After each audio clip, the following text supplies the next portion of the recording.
Salut les Yorlay! Aujourd'hui, on va parler d'un outil essentiel à la course d'orientation, la carte. Car sans carte, pas de course d'orientation. On reprendra toutes leurs spécificités, l'échelle, les couleurs, la légende, pour vous permettre de vous y retrouver lors de vos prochaines courses d'orientation. Dans cette vidéo, on parlera essentiellement de cartes pour la pratique de la CO à pied et en forêt. De futures vidéos reprendront la course d'orientation en ville, le VTT orientation et le ski orientation. Pour commencer, les cartes de CO sont créées pour un usage précis en course. Elles sont extrêmement détaillées, avec une attention particulière aux caractéristiques du terrain. Que vous soyez en montagne, plaine, forêt, chaque carte est adaptée à son environnement. Les cartes de CO ne sont pas de simples outils pour se repérer, elles sont conçues pour une lecture ultra rapide et précise, que ce soit en courant ou en marchant. Mais dis donc, petit collet, t'es bien mignon. Mais les cartes topo, ça suffit pas?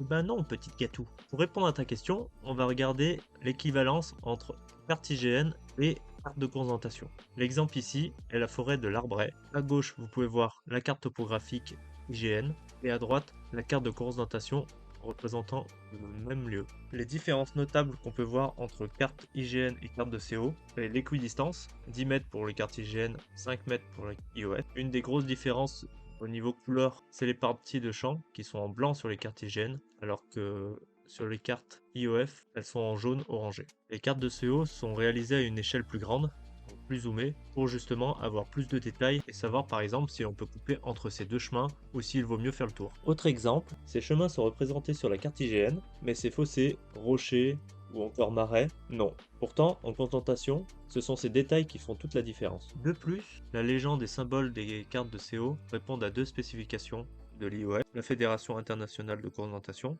pour la forêt, l'ISOM, et les formats sprint, urbain. Chaque carte, c'est un peu comme une œuvre d'art, parce que chaque cartographe qui y passe aura un peu sa vision et sa patte, même si les légendes et les symboles sont les mêmes. En forêt, l'échelle est de 1/15 millième et 1/10 millième. Le 1/15 millième est essentiellement utilisé pour les épreuves longue distance et le 1/10 millième pour le reste des épreuves forêt. Mais à quoi ça correspond le 1/15 millième et 1/10 millième? Pour une échelle de 1/15 millième, 1 cm sur la carte correspondra à 150 mètres sur le terrain. Et pour l'échelle 1/10 millième, 1 cm correspondra à 100 mètres sur le terrain. Ça permet déjà d'estimer une distance sur un chemin, en forêt, etc. Savoir si on va trop loin, pas du tout. L'équidistance peut être de 2,5 mètres ou 5 mètres en forêt, suivant les différents terrains. Des terrains qui peuvent être vraiment plats avec très peu de relief auront une équidistance de 2,5 mètres, même si majoritairement on a quand même du 5 mètres entre deux courbes. Mais qu'est-ce que l'équidistance? L'équidistance, c'est la différence d'altitude entre deux courbes de niveau. Entre cette courbe et cette courbe, il y a 5 mètres d'altitude. Et donc, on va monter ou descendre un dénivelé de 5 mètres. Partons d'une carte blanche et ajoutons au fur et à mesure les différents symboles et couleurs. Commençons par le relief de couleur bistre, marron. On a d'abord les courbes de niveau, représentées ici, mais aussi les courbes maîtresses, qui sont une courbe un peu plus épaisse, comme là, toutes les 5 courbes. Elles permettent de faire ressortir le relief et de comprendre un peu mieux ces éléments sur les cartes. On a aussi le tiret de pente, qui indique le sens de la pente. Le tiret de pente nous indique aussi les dépressions, qui sont l'inverse des sommets. Ici une dépression, ici un sommet. Et enfin, on a aussi les courbes de forme, qui permettent d'avoir un peu plus d'informations sur la forme du sol. Nous avons ensuite les levées de terre, qui peuvent être pleines ou en ruine, les talus, donc un abrupte de terre, des parois de soutien en terre, un peu comme des murs de soutènement, sauf sans cailloux, mais aussi des ravines et de petites ravines pour représenter le plus souvent des fossés. Enfin, dans le relief, on retrouve les buttes, qui doivent être d'une hauteur de 1 mètre minimum, mais aussi des petites dépressions, les trous et les éléments particuliers de relief.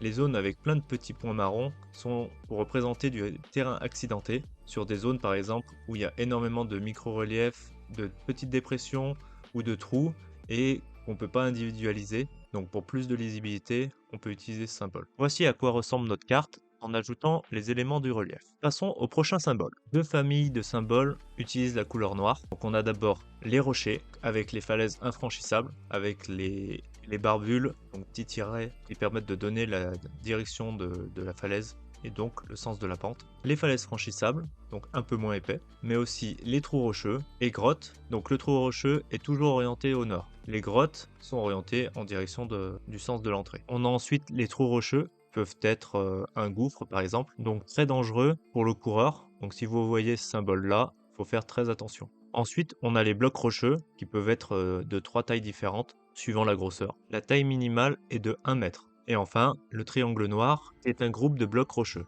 Les blocs rocheux gigantesques et les falaises peuvent être aussi dessinés par le cartographe pour être représentés comme ceci et être beaucoup plus lisibles pour le coureur. Ensuite, dans des zones où il y a énormément de rochers, on peut utiliser les zones de blocs rocheux parce qu'on ne peut pas individualiser chaque rocher, et plus les triangles sont serrés, plus il est difficile de traverser. On a ensuite les sols pierreux, pareil, plus les points sont serrés, plus la course est ralentie. Et enfin, on a les affleurements rocheux, donc en gris sur la carte. Pour finir avec les éléments en noir dus au rocher, on a le sol sablonneux, ici, et enfin les tranchées, qui sont représentés comme ça sur une carte. Voici tous les éléments rocheux sur notre carte. Et si on les ajoute au relief, ça donne ça.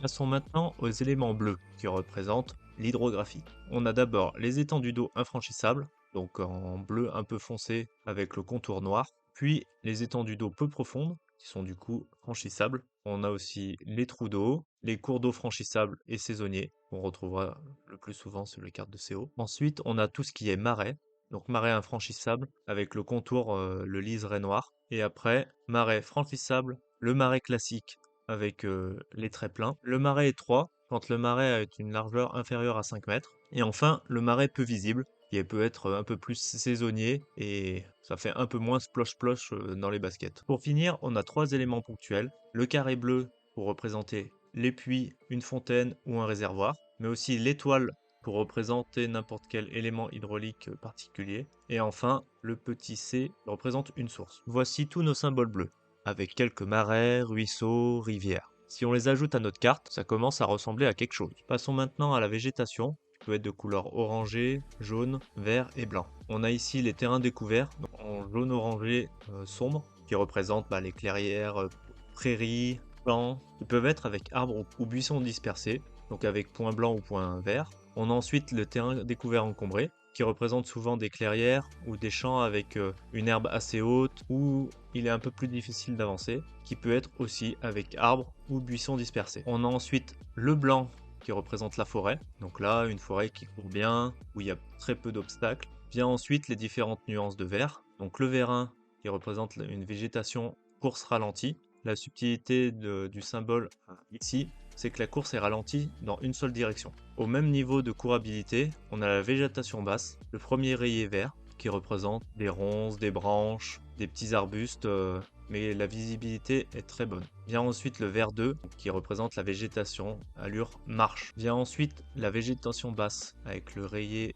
beaucoup plus serré que celui d'avant, où là la visibilité est encore bonne, mais la courabilité est fortement ralentie. Et enfin, on a le vert 3. Donc là, c'est assez difficile de traverser, il faut souvent mieux éviter ces zones-là. On a ensuite le terrain cultivé, ici, qui est autorisé ou non suivant les croisillons violines, on verra ce symbole plus tard. Et enfin, ici, on peut trouver aussi le verger. Pour finir avec la végétation, on retrouve les vignes, et ensuite 3 éléments linéaires, les limites nettes de culture et les limites nettes de végétation. Donc on voit qu'il y a 2 symboles, les petits pointillés noirs ou les tiers-T verts. Sur une carte de CO, ce sera soit l'un, soit l'autre. On ne peut pas avoir les deux sur une même carte de CO. Ensuite, on a les éléments ponctuels de végétation. Le gros cercle vert pour représenter les gros arbres remarquables, ou en plus petit, les arbres et buissons remarquables. Et pour finir, la croix verte qui représente les éléments particuliers de végétation. Principalement, on peut retrouver sur les cartes, c'est des souches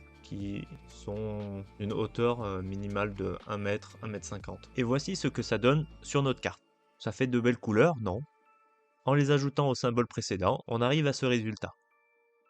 On passe maintenant à la deuxième famille avec les éléments de couleur noire, la planimétrie. On a d'abord les zones pavées, asphalte, avec aussi les routes, qui peuvent être représentées comme ici ou en trait noir plein là. Et ensuite, on a les différents chemins, chemins carrossables, chemins et sentiers. Plus le tire-tête est petit, moins le chemin est gros et visible. On a ensuite le sentier peu visible, avec encore un espacement supplémentaire, et la trace ou l'ayon, qui peut représenter des chemins d'exploitation, des chemins sablonneux, des pistes de ski, des choses comme ça. On a ensuite les voies de chemin de fer, qui sont principalement entourées de verre olive. Verre olive, on le verra tout à l'heure, c'est zone interdite d'accès. Et ensuite, on a les lignes électriques et lignes haute tension. Et enfin, les ponts ou tunnels sont représentés comme ça sur les cartes. Vient ensuite tout ce qui est mur et clôture. Donc on a différents symboles.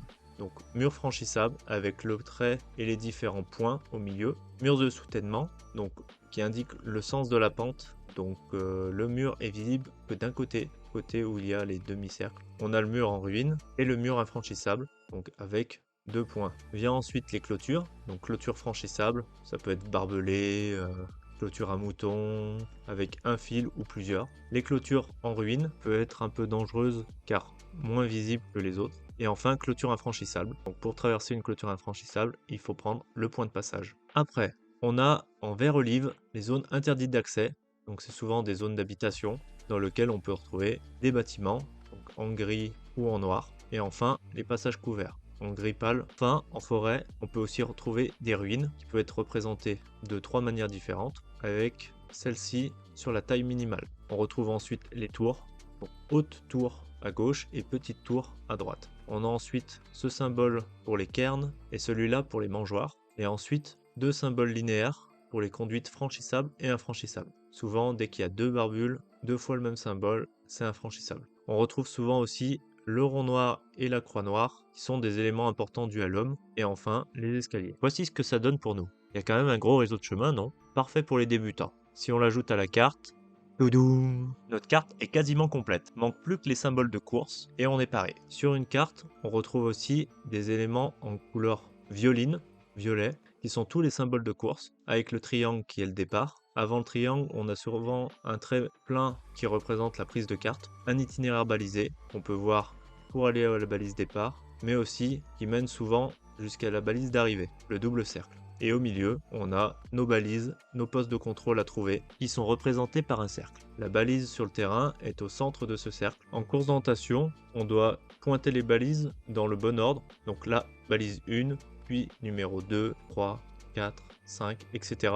jusqu'à l'arrivée. Ensuite, en trait plein violine, par exemple ici sur une clôture, représente une limite interdite. Donc, on n'a pas le droit de traverser cette clôture à cet endroit-là. Derrière, le quadrillé violine représente les zones interdites d'accès, comme on a vu précédemment, par exemple pour des cultures, zones de forêt interdites pour la faune par exemple. Et enfin, on a les points de passage pour naviguer à l'intérieur d'une zone interdite ou pour pouvoir passer une clôture. Ce sont des points de passage obligatoires. Pour finir, on a les croix violines sur une route par exemple ou sur un chemin pour montrer que la route est interdite. On a le droit de traverser la route, par contre de la longer en courant sur la route par exemple, là c'est interdit. Les 2 symboles suivants sont les postes de secours et les postes de boisson ravitaillement sur les courses. Et enfin, un nouveau symbole qui représente un nouveau départ après un changement de carte, qui est de plus en plus courant en course d'orientation. Et donc, voici notre circuit. Il est joli, non? Si on l'ajoute à notre carte, et paf, ça fait une belle CO.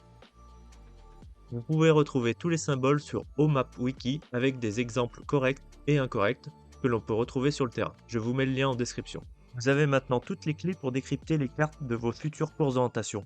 N'hésitez pas à me faire vos retours en commentaire et à partager autour de vous. À bientôt en forêt. Des bisous boisés.